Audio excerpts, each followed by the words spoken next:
Assalamualaikum warahmatullahi wabarakatuh. Di sini saya Ahmad Sudin Alkosam dengan NIM 34. Di sini saya akan eh, mempresentasikan hasil tugas saya tentang get, post, dan simple login pada PHP.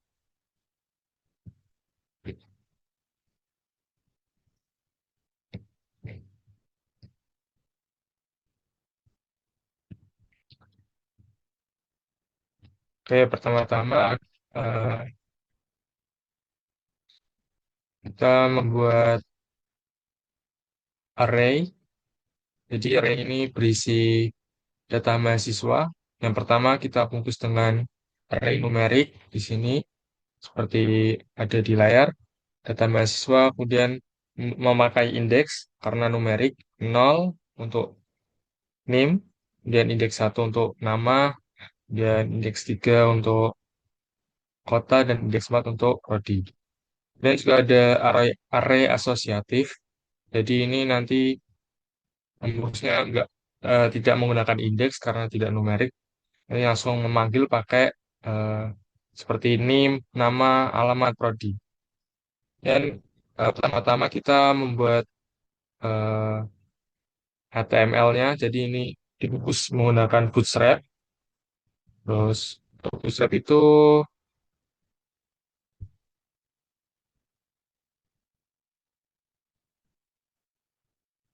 kita ke halaman Bootstrap dulu sebentar. Nah, di Bootstrap kita harus yang startnya seperti ini ya. Jadi kita copy ini ke clipboard VS Code.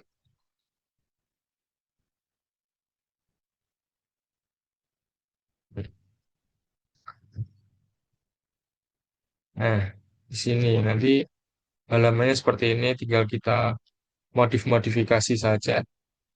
Nah, kemudian kita membuat title-nya data mahasiswa. Ya, kita pertama-tama kita bungkus dulu dengan kontainer untuk membungkus bootstrap-nya, dan kita tampilkan juga data mahasiswanya. Nah, di sini kita pakai seperti ini tabel. Ini tabel yang pertama itu data mahasiswa.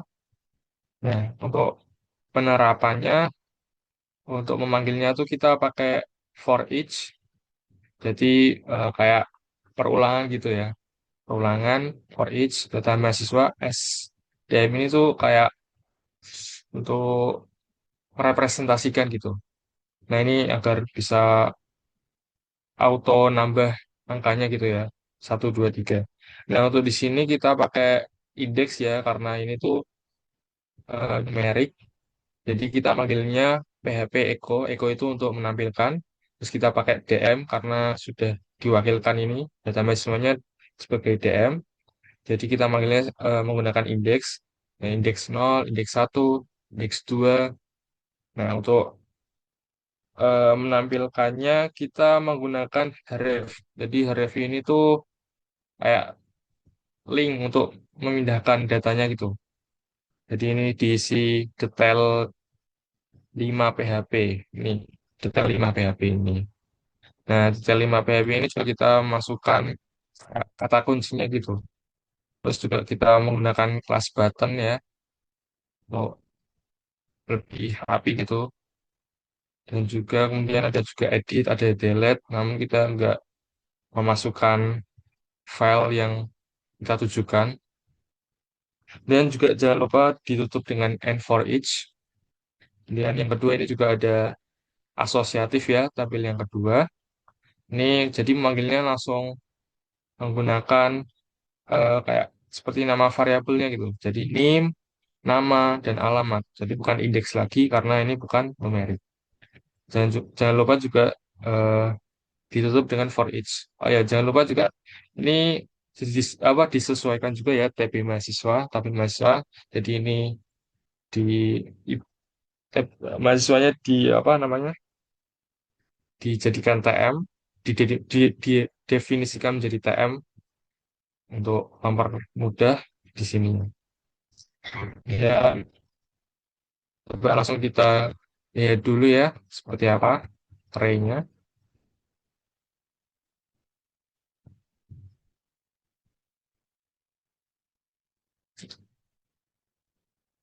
Nah, untuk arraynya seperti ini ya. Ini jadi numerik itu tabel yang pertama, tabel yang ini. Kemudian asosiatif tabel yang kedua ini sebetulnya. Dan juga ada aksi ya, detail, edit, dan delete. Nanti kita coba lihat dulu di VS Code-nya seperti apa.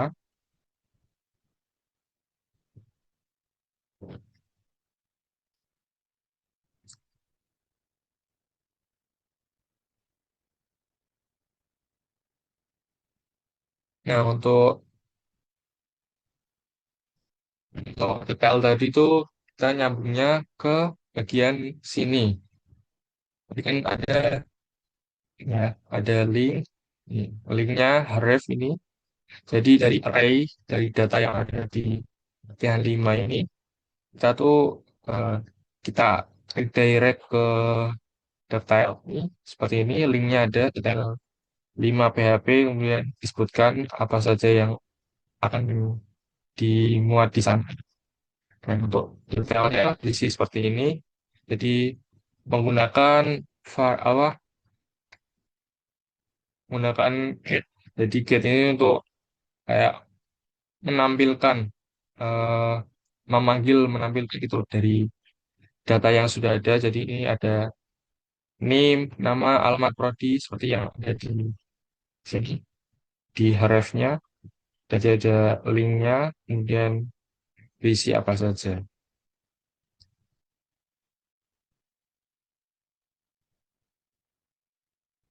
Untuk di detailnya juga kita mengaturnya menggunakan seperti tadi bootstrap, tinggal di copy saja dari bootstrapnya. Kemudian kita atur sendiri dan jangan lupa untuk memasukkan kelas kontainer karena untuk membungkus bootstrapnya di sini ada detail mahasiswa dan ada name, berisi name, berisi nama juga berisi nama, alamat dan berisi prodi juga. Nah, kita coba di linknya, di browsernya. Nah, ini contohnya detail. Dan langsung pindah ke halaman detail mahasiswa. Jadi seperti ini tampilannya. Nah, seperti ini ya teman-teman. Oke, cukup. Terus kembali lagi ke halaman VS Code. Nah, selanjutnya kita ke pembahasan halaman login. Nah, jadi di halaman login ini kita menggunakan variabel, eh, menggunakan perintah post. Jadi post ini tuh untuk apa ya? Seperti get, namun penggunaannya tuh lebih cocok ketika untuk membuat form login ya. Jadi ini nanti eh, yang dikirimkan itu bukan lewat URL, jadi langsung disimpan di payloadnya, jadi lebih aman. Nah, untuk membuatnya, jadi kita pakai if iset. Iset itu untuk apa ya? Mengecek apakah ini bisa diisi atau tidak gitu. Dan if iset kalau bisa diisi, login. Jika loginnya sesuai seperti ini, admin, dan kemudian passwordnya 123, maka akan di redirect lokasinya ke dashboard PHP ini. Nah, kalau misal salah, nanti ada error, true, dan untuk iset errornya ada di sini, nanti ada tulisan user atau password salah. Jangan lupa juga eh, ini apa? Ada pembungkus HTML-nya juga dan bootstrap-nya. Nah, di sini kita menggunakan bootstrap form ya. Kita ubah dari kopas yang kita sebelumnya. Itu nanti diganti, jangan lupa username. Dan ID username-nya disamakan dengan name. Username juga. Kemudian ID password juga, jangan lupa diganti name-nya juga password. Name loginnya juga jangan lupa. Terus untuk buttonnya nanti kita juga bisa ngambil dari Bootstrap, button primary. Dan juga untuk penerapannya,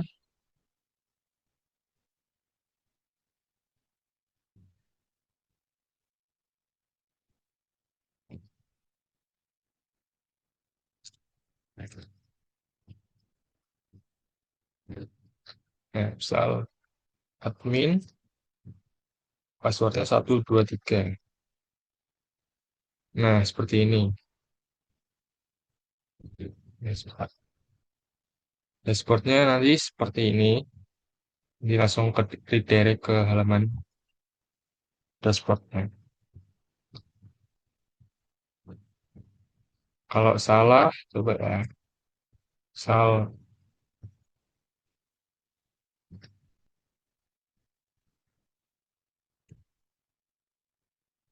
itu tulisan user atau password salah. Oke. Oke, sekian dari saya. Assalamualaikum warahmatullahi wabarakatuh.